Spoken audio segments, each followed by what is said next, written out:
నమస్తే. 2021లో అనురాధ నక్షత్రం వారికి ఏ విధంగా ఉండబోతుంది అండ్ వారి గుణగణాలు ఏ విధంగా ఉంటాయి అని లాస్ట్ టైం ఒక వీడియోలో మీరు చెప్పడం జరిగింది. దానికి చాలా పాజిటివ్ కామెంట్స్ వచ్చాయండి. అంటే వాళ్ళకి యాప్ట్గా ఉందనుకుంటాను. అండ్ మా లక్కీ కలర్స్ కూడా ఇవే, సేమ్ మ్యాస్టీస్ మా మనసులో ఏముందో లేదంటే రెగ్యులర్గా మా లైఫ్లో ఏదైతే ఉంటుందో ఆ విధంగా చెప్పడం జరిగింది మీరు అని కింద కొంతమంది కామెంట్స్ పెట్టారు. ప్రత్యేకించి జ్యేష్ఠ నక్షత్రం వారికి 2021లో ఏ విధంగా ఉంటుంది అండ్ వారి గుణగణాలు ఏ విధంగా ఉంటాయి, లక్కీ కలర్స్ ఏంటి, లక్కీ డేస్ ఏంటి అని. శ్రీ మహాగణాధిపతయే నమః. జ్యేష్ఠ నక్షత్రం వ్యక్తిగత జన్మ జాతకరీత్యా పుట్టిన డేట్ ఆఫ్ బర్త్ టైమును బట్టి జ్యేష్ఠ నక్షత్రంలో పుట్టారు వీళ్ళని తెలుసుకోవచ్చు. లేకపోతే నో యా ఈ యు అంటే ఈ అక్షరాలతో మొదలయ్యేటువంటి పేర్లు ఎవరికైతే ఉంటాయో వాళ్ళు జ్యేష్ఠ నక్షత్రం అని చెప్పచ్చు. యాదగిరి, యుగంధర్ ఇలా పేర్లు అన్నమాట. వీళ్ళందరూ జ్యేష్ఠ నక్షత్రంలో పుడతారు. వీళ్ళకి జ్యేష్ఠ నక్షత్రం అనేటువంటిది బుధగ్రహం యొక్క నక్షత్రం, వృశ్చిక రాశి. అంటే వీళ్ళ యొక్క జన్మ జాతక లక్షణాలన్నీ కూడా కుజబుధుల కాంబినేషన్లో ఉంటాయి.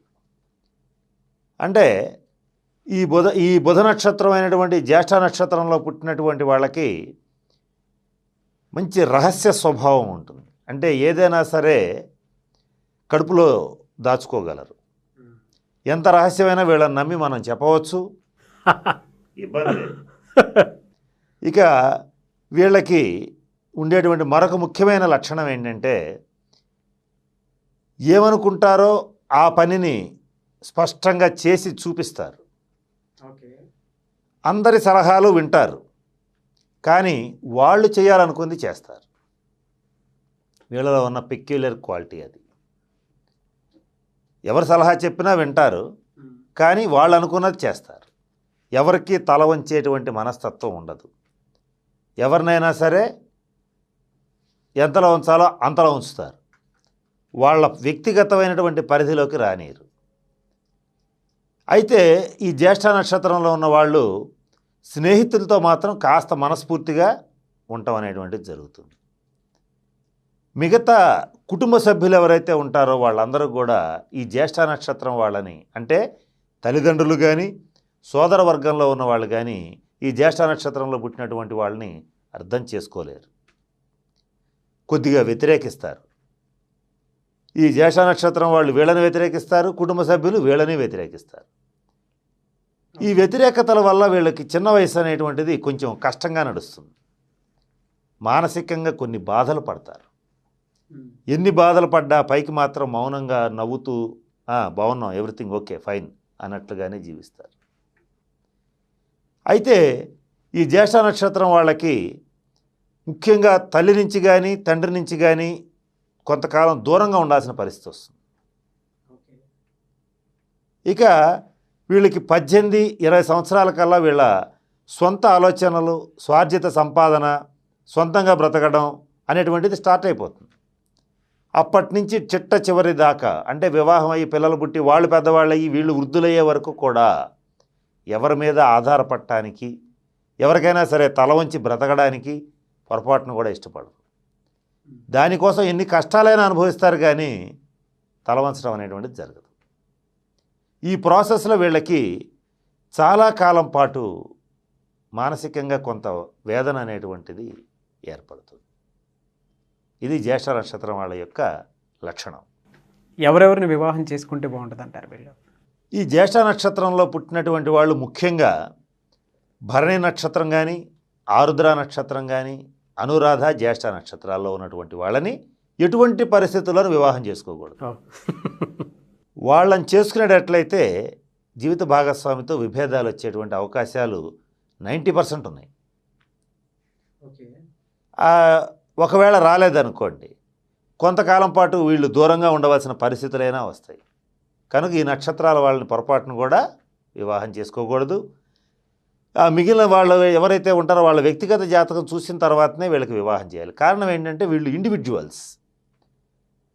ఏ పనిలో అయినా సరే సమర్థత ఉంటుంది, శక్తి సామర్థ్యాలు బాగుంటాయి, అనుకున్న పనులు అనుకున్న టైంకి పూర్తి చేయగలుగుతారు. అన్నీ అంటే సమర్థత ఎక్కువ ఉంటుంది, ఇండివిజువాలిటీ ఎక్కువ ఉంటుంది.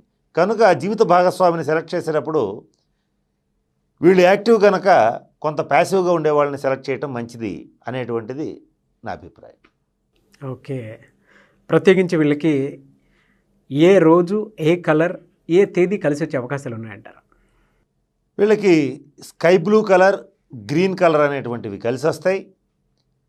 ఈ బుధ నక్షత్రం కుజరాశిలో జన్మించినటువంటి వీళ్ళకి 3 కానీ 9 కానీ లక్కీ నెంబర్స్ అవుతాయి.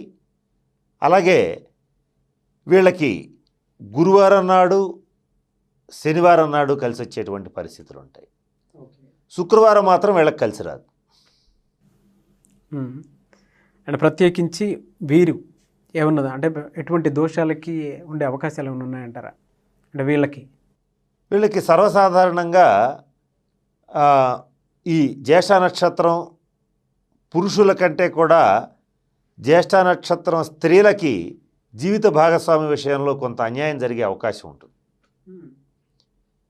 జ్యేష్ఠ నక్షత్రం పురుషుడికి న్యాయం జరుగుతుంది, జ్యేష్ఠ నక్షత్రం స్త్రీకి మాత్రం కొంత ఒక రకంగా చెప్పాలంటే వీళ్ళ శక్తికి స్థాయికి సంబంధించిన అంత గొప్ప స్థాయి పార్ట్నర్ రావటం అనేటువంటిది చాలామంది జాతకాల్లో ఉండే అవకాశం లేదు. వివాహ విషయంలో జ్యేష్ఠ నక్షత్ర పురుషులు అదృష్టవంతులు, స్త్రీలు కొద్దిగా ఇబ్బంది పడతారని చెప్పొచ్చు. వీళ్ళకి ఎక్కువగా అనారోగ్యాలు ఏర్పడతాయి. ఈ శ్వాస సంబంధమైన సమస్యలు, దంత సంబంధమైన సమస్యలు, కంటి సమస్యలు, ఈ చర్మ సంబంధమైన సమస్యలు వీళ్ళకి ఉంటాయి. జ్యేష్ఠ నక్షత్రం స్త్రీలకైతే రక్తహీనత, రక్త సంబంధమైన సమస్యలు ఇలాంటివి వచ్చే అవకాశాలు ఉంటాయి. వీళ్ళకి కొంచెం తీవ్రమైనటువంటి ఆలోచన వల్ల అనారోగ్యం కొంచెం ఎక్కువ వచ్చే పరిస్థితి ఉంటుంది. వీళ్ళకి సహాయం చేసే వాళ్ళని ఒక్కొక్క సమయంలో వీళ్ళు వాళ్ళ అనవసరమైనటువంటి వాద ప్రతివాదాలతో వాళ్ళని దూరం చేసుకుంటారు. ఎవరైతే వీళ్ళకి హెల్ప్ చేస్తారో, ఎవరైతే వీళ్ళకి లైఫ్ ఇస్తారో వాళ్ళని ఒక మంచి టైంలో దూరం చేసుకుంటారు. దాని తాలూకు ఇబ్బందులు వీళ్ళ జీవితంలో చూస్తారు. కనుక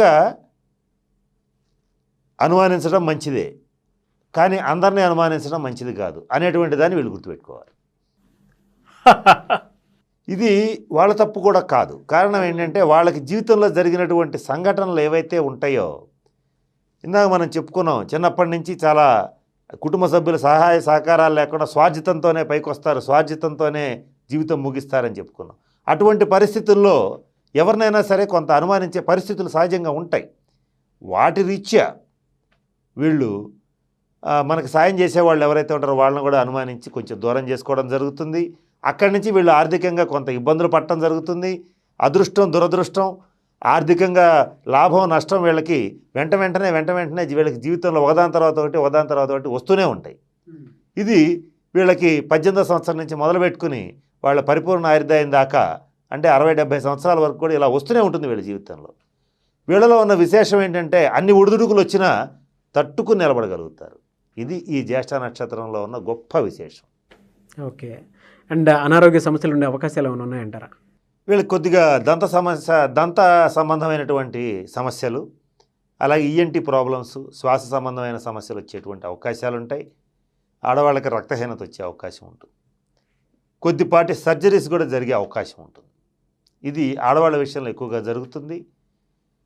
వీళ్ళు ఈ 2021వ సంవత్సరంలో వాహనాల మీద జాగ్రత్తగా ఉండాలి. అంటే వెహికల్ డ్రైవింగ్లో జాగ్రత్తగా ఉండాలి. ఈ స్నేక్ డ్రైవింగు, ర్యాష్ డ్రైవింగు ఇలాంటివి చేయకూడదు. దెబ్బలు తగిలే అవకాశాలు ఉన్నాయి. కనుక వీళ్ళు కొద్దిగా ఈ విషయాల్లో జాగ్రత్తగా ఉండే పరిస్థితి ఉంటుంది. అంటే ప్రత్యేకించి వీరికి ఉద్యోగం విషయంలో ఏ విధంగా ఉండే అవకాశాలు ఉన్నాయంటారు? వీళ్ళు స్వతంత్ర వృత్తుల వాళ్ళు బాగా సక్సెస్ అవుతారు. అంటే డాక్టర్స్, ఇంజనీర్స్, లాయర్స్ ఇలా స్వతంత్ర వృత్తులు చేసేటువంటి వాళ్ళందరూ కూడా బాగా సక్సెస్ అవుతారు. ఉద్యోగస్తులు కూడా బాగా సక్సెస్ అవుతారు. వీళ్ళలో వ్యాపారస్తులకి మాత్రం చాలా ఒడిదుడుకులు ఎక్కువగా ఉంటాయి. వీళ్ళకి వ్యాపారస్తుల కంటే స్వతంత్ర వృత్తుల వాళ్ళు సక్సెస్ అవుతారు. స్వతంత్ర వృత్తుల వాళ్ళకంటే ఈ ఉద్యోగస్తులు సక్సెస్ అవుతారు. వీళ్ళల్లో వ్యాపారస్తులకు మాత్రం కాస్త ఒడిదుడుకులు, ఆర్థికపరమైన ఒడిదుడుకులు, వ్యాపారపరమైనటువంటి ఒడిదుడుకులు కొంచెం ఎక్కువగా ఉండే అవకాశాలు ఉంటాయి. ఓవరాల్గా కనుక మనం చూసుకుంటే సార్ ఈ 2021లో జ్యేష్ఠ నక్షత్రం వారికి ఏ విధంగా ఉండే అవకాశాలు ఉన్నాయండి అసలు? ఈ 2021 సంవత్సరంలో ఈ జ్యేష్ఠ నక్షత్రం వాళ్ళకి ముఖ్యమైనటువంటి గ్రహాలు గురుడు శని మూడింటున్నారు. గురుడు నీచిబట్టున్నాడు, శని స్వక్షేత్రంలో మకర రాశిలో ఉన్నాడు, రాహు సప్తమంలో, కేతువు లగ్నంలో ఉన్నాడు. కొంతకాలం పాటు గురుడు చతుర్థ స్థానంలోకి వెళ్ళి మరల వక్రించి మకర రాశిలోకి వస్తాడు. ఇది ఎక్కువగా ఈ సంవత్సరం జరుగుతుంది 2021లో. ఈ గ్రహస్థితిని బట్టి చూస్తే వృశ్చిక రాశి వాళ్ళకి, ముఖ్యంగా జ్యేష్ఠ నక్షత్రం వాళ్ళకి ఈ సంవత్సరం బాగుంది. చిరకాల వాంఛ నెరవేరుతుంది.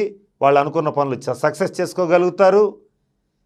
వాళ్ళకి అన్ని రంగాల్లో బాగుంటుంది. కానీ అనారోగ్య విషయంలో మాత్రం కొంచెం ఇబ్బందులు ఏర్పడతాయి. ఇందాక నేను చెప్పిన శ్వాస సంబంధమైన సమస్యలు కానీ, కొద్దిపాటి దెబ్బలు తాగటం కానీ, ఇట్లాంటి కొన్ని ఇబ్బందులు ఉంటాయి. వీటి విషయంలో కాస్త జాగ్రత్తగా ఉండాలి. ర్యాష్ డ్రైవింగ్, సెల్ఫ్ డ్రైవింగ్ కొంచెం జాగ్రత్తగా ఉండాలి ఈ సంవత్సరం. వీళ్ళు ఈ జ్యేష్ఠ నక్షత్రం వాళ్ళకి ఈ సంవత్సరంలో స్వగృహ యోగ్యత ఉంది. అంటే గృహం కొనుక్కోవాలనుకునే వాళ్ళకి ఈ 2021 మంచి అవకాశం. అది 2021 మే, జూన్ తర్వాత తప్పకుండా నెరవేరేటువంటి పరిస్థితులు ఉంటాయి. ఓవరాల్గా ఆలోచిస్తే ఆర్థికంగా 2021లో జ్యేష్ఠ నక్షత్రం వాళ్ళు డెఫినెట్గా విన్ అవుతారు. Sure, good information. Thank you sir, thank you so much అండి. స్వస్తి.